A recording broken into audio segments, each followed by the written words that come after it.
ಒಂದು ವಿಧಾನ. ಮೂರನೇದು ಬಂದು ಹೋಮಿಸೈಡಲ್, ನೀವು ಹೇಳಿದಾಗ ಆಸಿಡ್ ಬರ್ನ್ಸ್. ಅದರಲ್ಲಿ ಹಳೆ ಕಾಲದಲ್ಲೆಲ್ಲ ನಾವು ನೋಡಿದಾಗ ಜಾಸ್ತಿ ಡೌರಿ ಡೆತ್ಸ್ ಆಗ್ತಾ ಇತ್ತು. ವರದಕ್ಷಿಣೆಗೋಸ್ಕರ, ಪಿಡುಗಿಗೋಸ್ಕರ ಸೀಮೆಎಣ್ಣೆ ಸುರಿದು ಬಿಡೋದು, ಸಾಯಿಸಕ್ ಪ್ರಯತ್ನ ಪಡೋದು, ಅದೆಲ್ಲ ಹೋಮಿಸೈಡಲ್ ಅಥವಾ ನರಹತ್ಯೆ ಅಂತ ನಾವೇನು ಕರಿತೀವಿ, ಅದು ಮೂರನೇ ತರ ಇದು ಬರ್ನ್ಸ್. ಸೊ ನಾವು accidental burns, suicidal burns, homicidal burns ಅಂತ ಈ ಮೂರು ವಿಧವಾಗಿ ಅದನ್ನು ವಿಂಗಡಣೆ ಮಾಡ್ತೀರಾ. ಈ ರೀತಿಯ ಸುಟ್ಟ ಗಾಯಗಳಿಗೆ ಯಾವ ರೀತಿಯ ಚಿಕಿತ್ಸೆಗಳಿರುತ್ತೆ?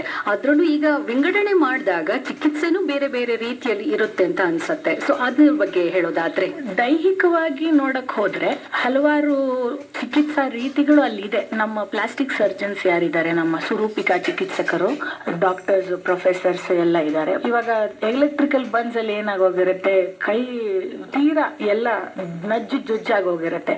ಆಗ ಕೈ ತೆಗಿಯಬೇಕಾದಂತಹ ಪರಿಸ್ಥಿತಿ ಬರುತ್ತೆ. ಆಂಪ್ಯುಟೇಷನ್ ಅಂತ ನಾವೇನ್ ಕರಿತೀವಿ. ಅದಷ್ಟು ಭಾಗ ಎಷ್ಟಾಗುತ್ತೋ ಅಷ್ಟನ್ನು ಉಳಿಸ್ಕೊಳ್ಳಕ್ ಪ್ರಯತ್ನ ಪಡ್ತಾರೆ. ಬಟ್ ಆಗೋದೇ ಇಲ್ಲ ಅಂತಂದಾಗ ಆ ಭಾಗವನ್ನ ದೇಹದಿಂದ ಕತ್ತರಿಸಿ ದೇಹವನ್ನ ಉಳಿಸ್ಕೊಳ್ಬೇಕಾಗತ್ತೆ. ಸೊ ಆ ಸರ್ಜರೀಸ್ ಆಗ್ಲಿ, ಕರೆಕ್ಷನ್ಸ್ ಆಗ್ಲಿ ಎಲ್ಲಾನು ಅವ್ರು ಮಾಡ್ತಾರೆ.